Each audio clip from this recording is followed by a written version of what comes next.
Olá, sejam bem-vindos a Um Saber Direito Responde. Meu nome é José Luiz Souza de Moraes, sou procurador do Estado de São Paulo, sou professor de Direito Constitucional e Direito Internacional.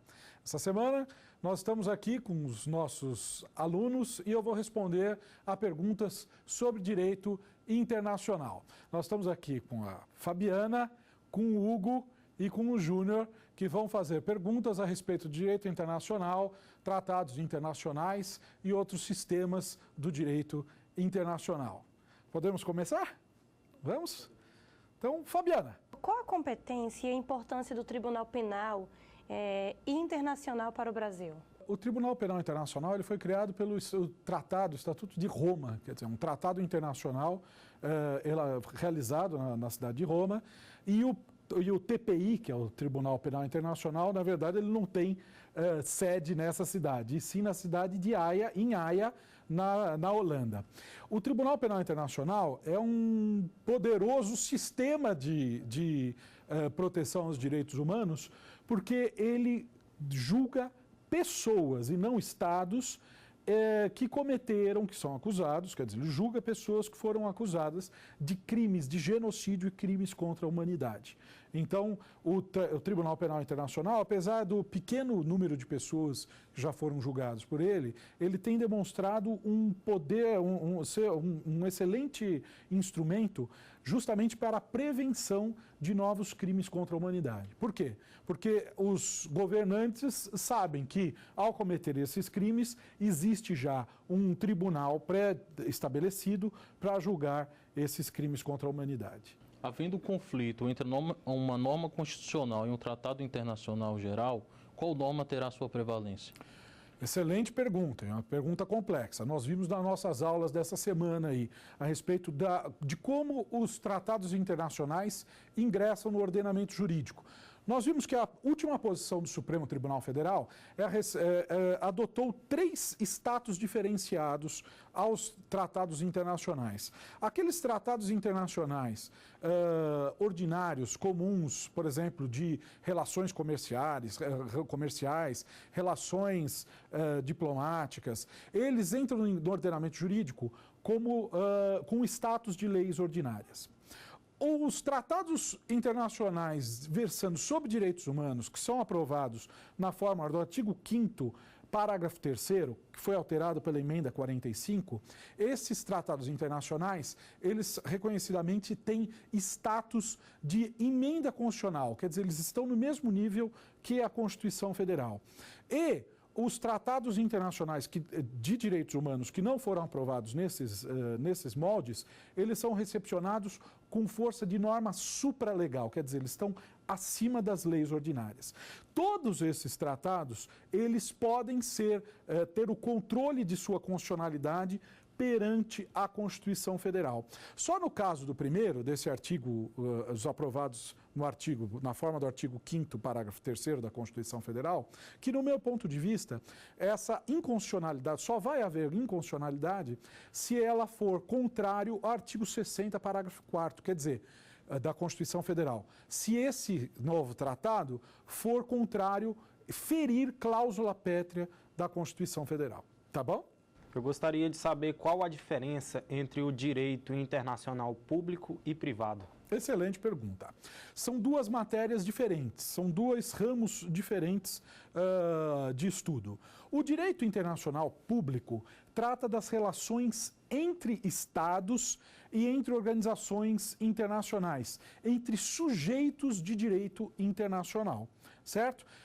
Enquanto o direito internacional privado é um ramo do direito que ele estuda as relações entre particulares, só que relações entre particulares em que haja nessas relações um elemento que a gente fala, um elemento de estranhidade, um elemento internacional. Vou te dar um exemplo. Por exemplo, o casamento entre pessoas de nacionalidades diferentes, realizados até mesmo, muitas vezes, num terceiro país que não da nacionalidade desses nubentes. Certo? O direito internacional privado, ele vai estudar justamente essas relações entre pessoas privadas, não entre estados. Essa é a diferença básica. O direito internacional público estuda as relações entre estados e entre sujeitos de direito internacional público, enquanto o direito internacional privado estuda relações entre pessoas privadas, entre pessoas, mas essas relações jurídicas são marcadas por um elemento de estranhidade, certo? Um elemento de direito estrangeiro. Qual a função da Corte Internacional de Justiça e como é que ela atua? A Corte Internacional de Justiça também tem sede na Haia, também tem sede nessa cidade que é situada na Holanda. Ela é o principal órgão jurídico, o principal órgão judicial do sistema ONU, certo? E ela tem como função o julgamento, ao contrário do Tribunal Penal Internacional, o julgamento de estados. Ela julga conflitos entre estados, certo? Essa é a função dela. Então, só para que nós aproveitarmos a primeira pergunta, que foi sobre o Tribunal Penal Internacional, e traçarmos o paralelo, o TPI, o Tribunal Penal Internacional, tem como função julgar pessoas que cometem crimes de genocídio e crimes contra a humanidade. Enquanto isso, a Corte Internacional de Justiça tem a competência de julgar estados e os conflitos entre esses estados. E ela é o principal órgão judicial da Organização das Nações Unidas. Quando se tratar de relações internacionais referente à matéria de direitos humanos, compete qual poder a julgar o controle de constitucionalidade? Nós vimos nas nossas aulas dessa semana que diversas são as formas de controle de constitucionalidade. Para que vocês lembrem da faculdade, vocês lembram que existiu o controle preventivo de constitucionalidade e o controle repressivo de constitucionalidade. Esse controle preventivo de constitucionalidade nada mais é do que impedir que normas inconstitucionais ingressem no ordenamento jurídico. Quando a gente estuda isso na faculdade, a gente estuda isso aonde? Junto do procedimento legislativo. E a gente vê que o poder legislativo, através das suas CCJs, através das comissões de Constituição e Justiça, ela exerce o primeiro papel, o primeiro filtro de controle de constitucionalidade, o controle de constitucionalidade preventivo. Outro filtro de controle de constitucionalidade preventivo é realizado pelo Poder Executivo ao vetar a lei, não é? Lembra disso? É o chamado veto jurídico da lei. Quer dizer, impede que uma lei invada de um vício de inconstitucionalidade ingresse no ordenamento jurídico. A mesma coisa pode acontecer em termos dos tratados internacionais. De que forma? O próprio poder legislativo, ao ser submetido o tratado internacional assinado, firmado pelo chefe do Poder Executivo, pelo Estado brasileiro, ao ingressar no ordenamento jurídico é necessária a aprovação do Congresso Nacional. O Congresso Nacional, diante de um tratado que seja incompatível com o nosso ordenamento jurídico, pode não aprovar o ingresso desse tratado no ordenamento jurídico, através de nada mais do que através de um filtro de constitucionalidade preventivo. A partir do momento em que esse tratado internacional foi promulgado e publicado pelo presidente da República, que ele passa a ingressar no ordenamento jurídico pátrio, certo? A partir desse momento, o controle de constitucionalidade é apenas um controle repressivo. E esse controle repressivo de constitucionalidade é realizado pelo Poder Judiciário, certo? Mas esse controle repressivo da constitucionalidade também pode ser dado de duas formas. Através do controle concentrado de constitucionalidade e através do controle difuso de constitucionalidade. O controle concentrado, nesse caso dos tratados, somente pode ser realizado pelo Supremo Tribunal Federal. Artigo 102 da Constituição Federal, certo? Ele faz o controle concentrado através, por exemplo, de uma ADIM, certo? De uma ação declaratória de inconstitucionalidade, a ser julgada aqui no Supremo Tribunal Federal. Mas, há outra forma de controle de constitucionalidade, que é o controle difuso de constitucionalidade, que é o controle que pode ser realizado por qualquer juiz dentro do território nacional, em qualquer causa.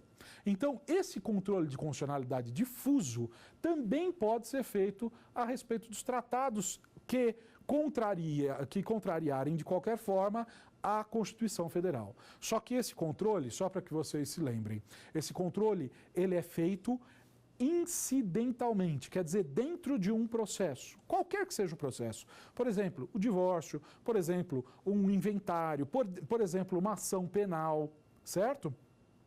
E o juiz vai julgar dentro dessa ação, a inconstitucionalidade do tratado, eventualmente, e o efeito dessa decisão é só inter partes, é só para aquelas partes do processo.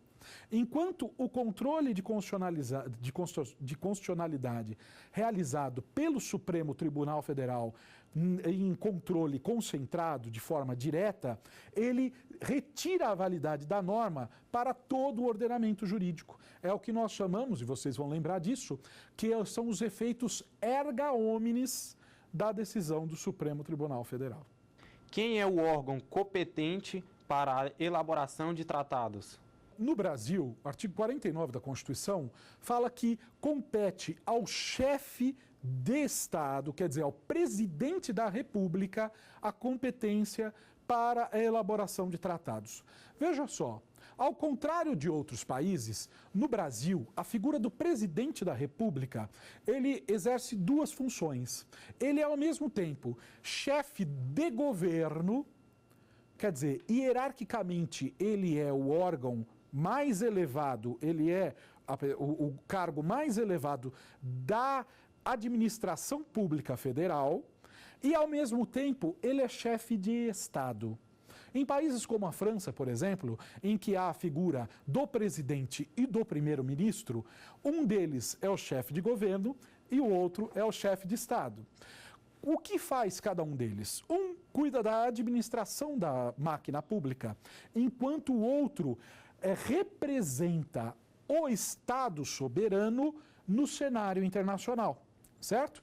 Então, no Brasil, como o presidente da República é tanto chefe de governo como chefe de Estado, ele é o representante da República Federativa do Brasil no cenário internacional para a elaboração de tratados internacionais. Essa é a competência originária da Constituição, mas ele pode eventualmente delegar essa competência a uma determinada pessoa, que é conhecida como plenipotenciária, certo? Ele pode, por exemplo, deixar essa função de celebrar o contrato no cenário internacional ao chanceler. Quem é o chanceler? O chanceler é o ministro das Relações Exteriores, certo? Que também tem essa competência para celebrar os tratados internacionais, quando assim permitir, delegar o presidente da República. Nós vamos fazer um pequeno intervalo e voltamos depois com outras perguntas dos nossos alunos. Até já!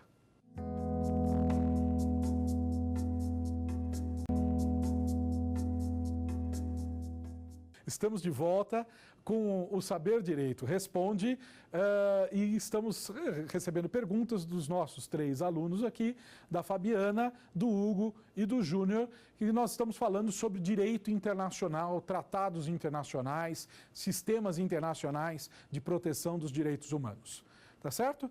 Fabiana, pode fazer a sua pergunta. Professor, já sabemos que a competência de celebrar tratados internacionais é do presidente da República. Sim. Além dele, há mais alguém que possa celebrar esses tratados? Como nós vimos, né? Nós falamos que o presidente da República é chefe de Estado, quer dizer, ele representa o Estado brasileiro, a República Federativa do Brasil no cenário internacional. Ele também pode delegar essa competência para outros agentes. Via de regra, essa competência é delegada para o chanceler, para o ministro das Relações Exteriores, mas também pode ser delegada até mesmo para grupos de pessoas, por exemplo, que vão elaborar um estudo e para elaborar um acordo mais complexo para que eles possam firmar esses acordos internacionais. Dá-se o nome a essas pessoas de plenipotenciários, certo? São pessoas que recebem a delegação do presidente da República para a elaboração desses tratados, desses acordos internacionais. Caso um tratado internacional que verse sobre direitos humanos seja colidente com uma cláusula pétrea da Constituição, de qual norma deverá haver prevalência? A resposta não é pacífica. Eu vou dar a resposta do meu ponto de vista. Eu entendo que, se o tratado internacional é contrário a cláusulas pétreas constitucionais, deve prevalecer o direito constitucional brasileiro. Certo? Então, nós vimos que, mesmo aqueles tratados internacionais que versam sobre direitos humanos, que são aprovados na forma do artigo 5º, parágrafo 3º, alterados pela emenda constitucional número 45. Somente nesses casos, essas emendas constitucionais, esses tratados internacionais, como nós dissemos, eles ingressam no ordenamento jurídico com força de direito constitucional, com status de direito constitucional, como se fosse uma emenda à Constituição. Então, vamos pensar um pouquinho. Qual é a forma?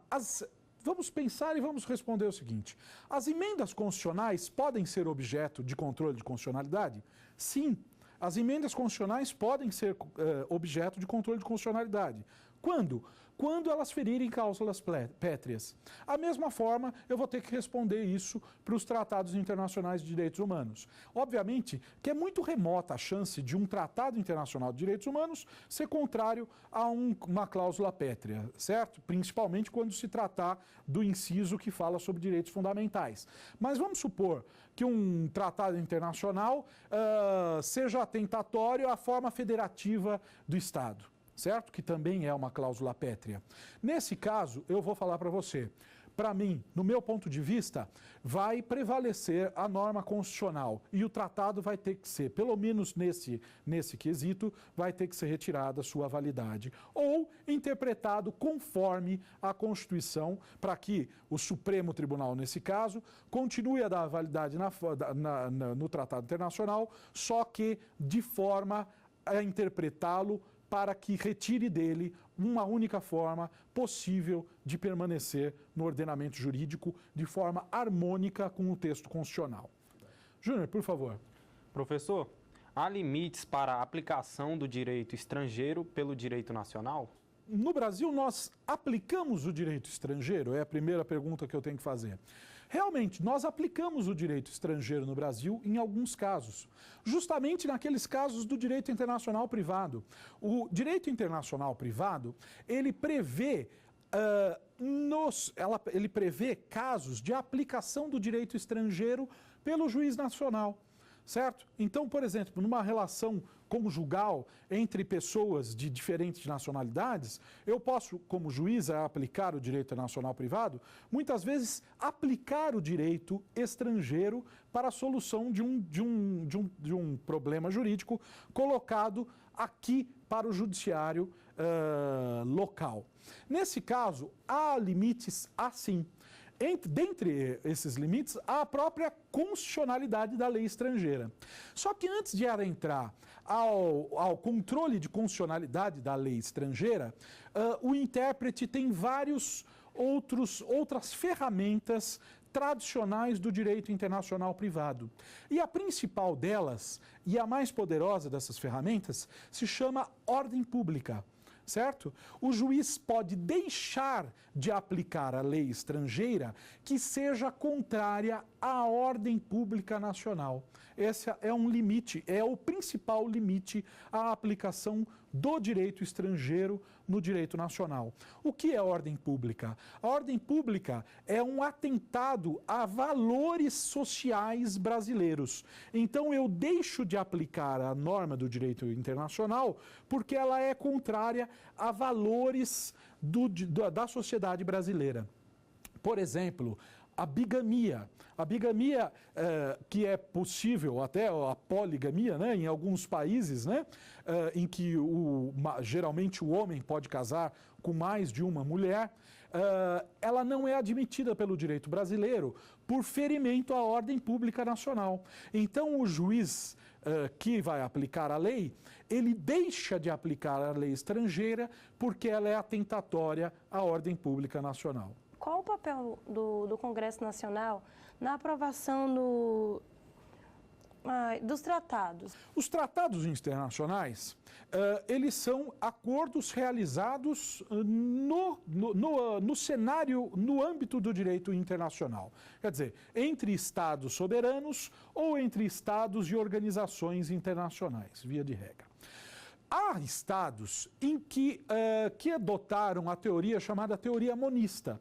A partir do momento em que esse tratado é celebrado no exterior, imediatamente ele é válido dentro do direito nacional para os estados monistas, como, por exemplo, a França. A França é um estado monista.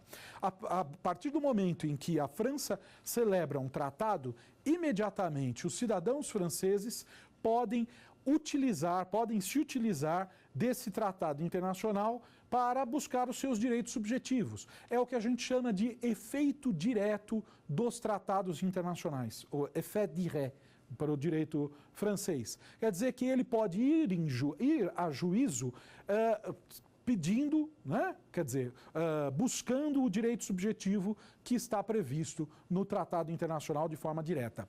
No Brasil, nós não adotamos essa teoria monista, apesar de uma pequena parte da doutrina entender que, no caso dos direitos humanos, que haveria sim esse efeito direto. Essa doutrina é bem minoritária no Brasil, certo? Pois bem, no Brasil nós adotamos a teoria dualista, em que há uma realidade, um cenário de direito internacional e uma obrigação de direito internacional, e há um outro cenário de direito interno, do direito doméstico, do direito nacional. Então, a partir do momento em que o Brasil celebra um tratado no exterior, ele está obrigado no cenário internacional, ele se obriga no cenário internacional, mas isso não gera efeitos dentro do país, no nosso ordenamento jurídico. Deu para entender? A partir do momento, esse tratado internacional, ele deve ter a aprovação do Congresso Nacional. Por que a aprovação do Congresso Nacional? Porque a internalização dos tratados internacionais é um ato que a gente chama de ato complexo. O que são atos complexos? Vamos lembrar lá do direito administrativo. Atos complexos são aqueles atos que dependem da vontade de mais de um órgão ou poder para que eles se realizem, para que eles se aperfeiçoem, certo? A internalização dos tratados internacionais no Brasil é um ato complexo.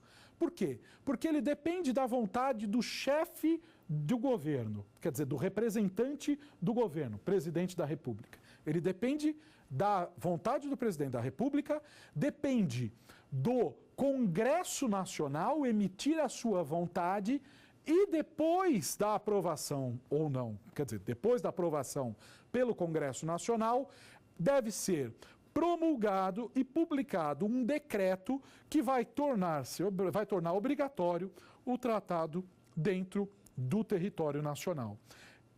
A partir do momento em que há a autorização do Congresso Nacional, esse tratado internacional pode ser ratificado pelo Brasil, certo? E aí, a partir desse momento, ele torna-se válido tanto no cenário internacional como no cenário doméstico, certo? Vejam só, nós falamos nas nossas primeiras aulas que o direito internacional ele é baseado no princípio do pacta sunt servanda. O que é isso? O que significa pacta sunt servanda? Os acordos, os pactos devem ser respeitados. todos os acordos celebrados pelo Brasil no exterior devem ser respeitados pela República Federativa do Brasil. Só que somente a partir da autorização do Congresso Nacional e da promulgação e publicação do decreto presidencial é que ele passa a ser válido no Brasil. Eu agradeço muito a pergunta de vocês, ótimas perguntas, perguntas desafiadoras e perguntas muito inteligentes. Infelizmente, nós chegamos ao fim do nosso programa. Eu agradeço vocês e agradeço principalmente vocês de casa que permaneceram conosco e que puderam passear e estudar pelo direito internacional na companhia dos nossos alunos. Eu agradeço muito a sua atenção e muito obrigado. Até a próxima. Ficou com dúvidas sobre o assunto? Então mande um e-mail para a gente, saberdireito@stf.jus.br. Você também pode estudar pela internet acessando o site tvjustiça.jus.br.